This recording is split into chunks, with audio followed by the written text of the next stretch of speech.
الله أكبر الله أكبر الله أكبر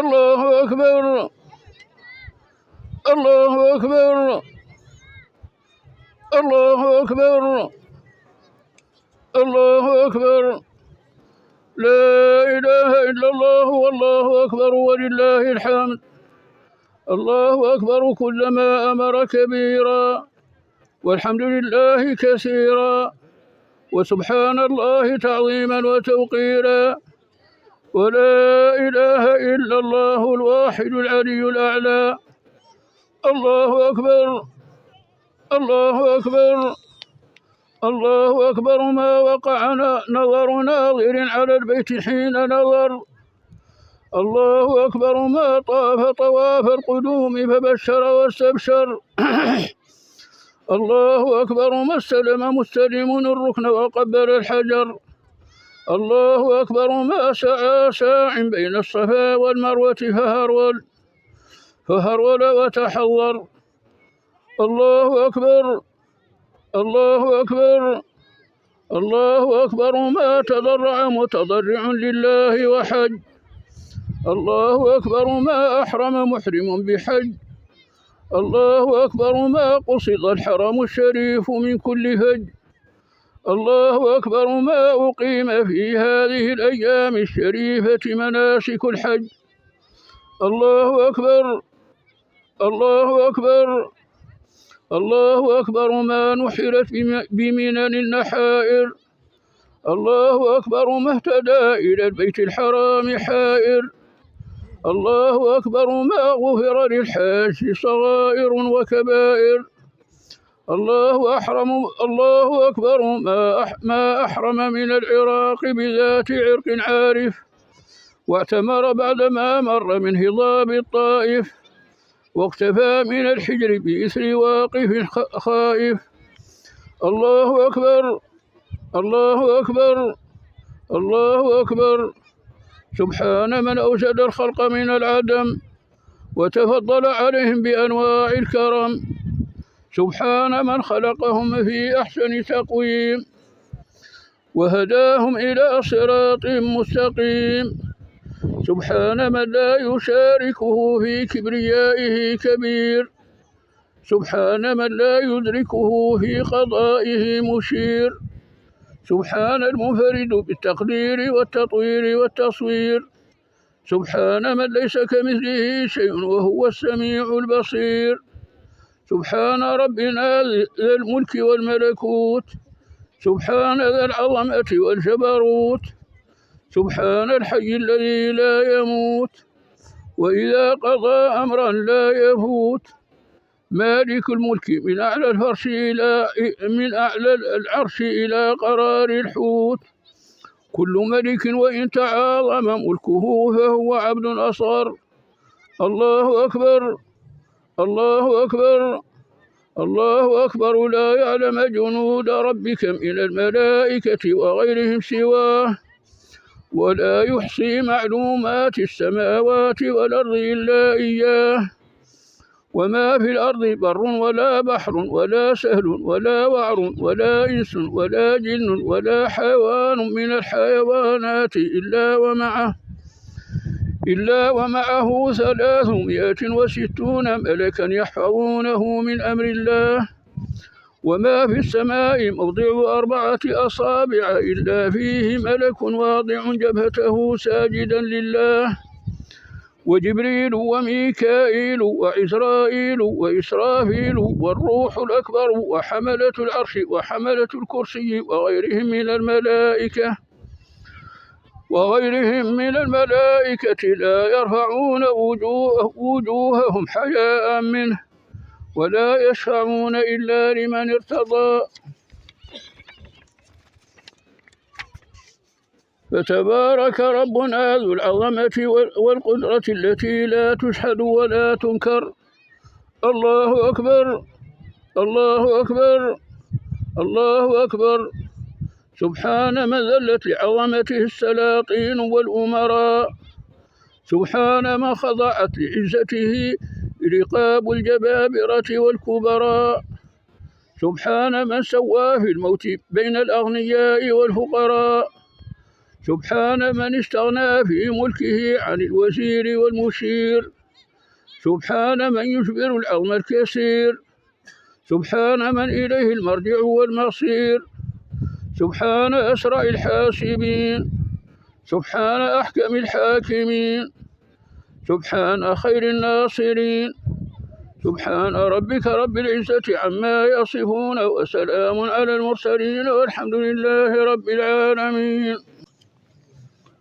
الحمد لله الذي انتهت إليه المحامد فكان له مستحقا، وانفرد بدوام البقاء فليس شيء سواه يبقى.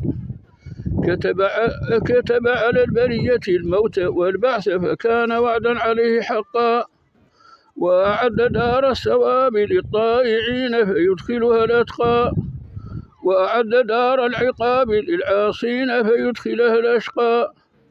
أحمده سبحانه وتعالى حمد عبد مقر بالتقصير، ولو استفرق الحمد فما أبقى.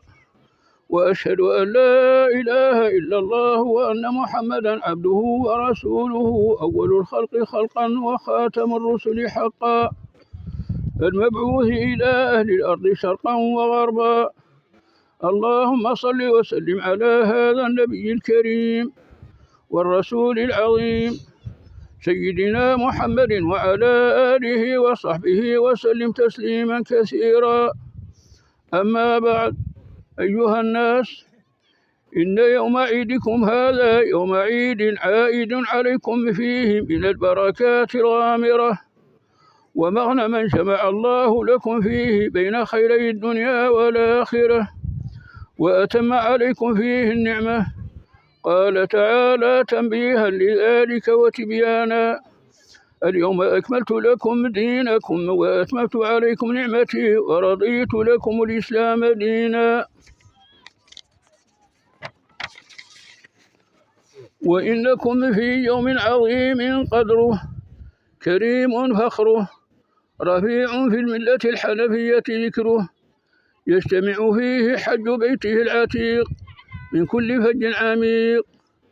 فاذكروا الله عباد الله كما ذكر، واشكروه كما أمر، واستكثروا فيه من صالح الأعمال، فإن السعيد من استكثر من الطاعات في يوم حرام من شهر حرام متقدم لشهر الحرام.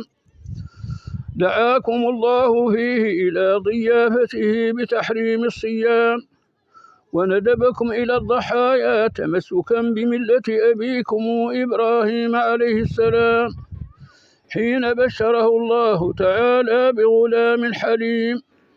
فلما بلغ معه السعي قال: يا بني إني أرى في المنام أني أذبحك فانظر ماذا ترى. قال: يا أبت افعل ما تؤمر ستجدني إن شاء الله من الصابرين، إلى أن قال: وفديناه بذبح عظيم. فنظر فإذا جبريل عليه السلام جاء بكبش أملح، فقال: خذ هذا فداء لولدك فتصدق واذبح.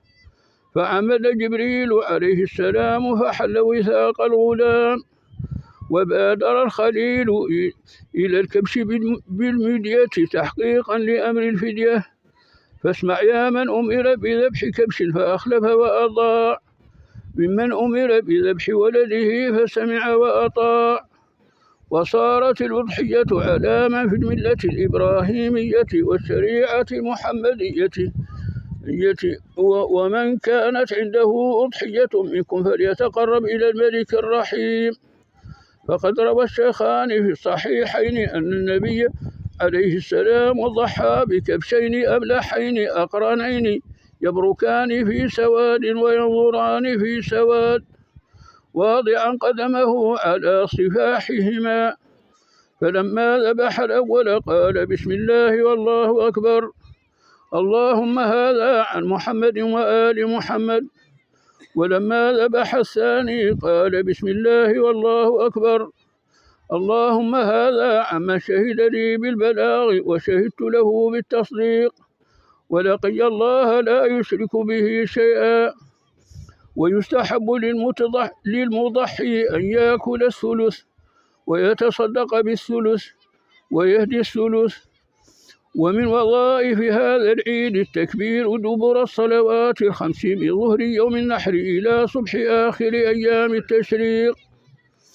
فبادروا رحمكم الله ليوم يعدم فيه النصير، وتجازون فيه على القرير وعلى الفتيل والنقير والقطمير، وتنشق الأرض عن الصغير والكبير. وليكن طريق رجوعكم إلى منازلكم غير الطريق التي غدوتم منها إلى مصلاكم، لأن النبي صلى الله عليه وسلم خرج من طريق ورجع في أخرى. وتجملوا فإن الله يحب من عباده الجمال، وتزودوا فإن خير الزاد التقوى. واتقون يا أولي الألباب لعلكم تفلحون. وروي في مسند الإمام أحمد وابن ماجة عن زيد بن أرقم الأنصاري رضي الله عنه قال: سئل رسول الله صلى الله عليه وسلم عن الأضاحي فقال: سنة أبيكم إبراهيم عليه السلام. قالوا: وما لنا فيها؟ قال: بكل شعرة حسنة. وجاء في صحيح الترمذي عن عائشة رضي الله عنها أن النبي صلى الله عليه وسلم قال: ما عمل ابن آدم عملا يوم النحر أحب إلى الله من إهراق الدم، وإنها لتاتي يوم القيامة بقرونها وأظلافها وأشعارها، وإن الدم لا يقع بمكان عند الله قبل أن يقع على الأرض، فطيبوا بها نفسا. والحمد لله رب العالمين.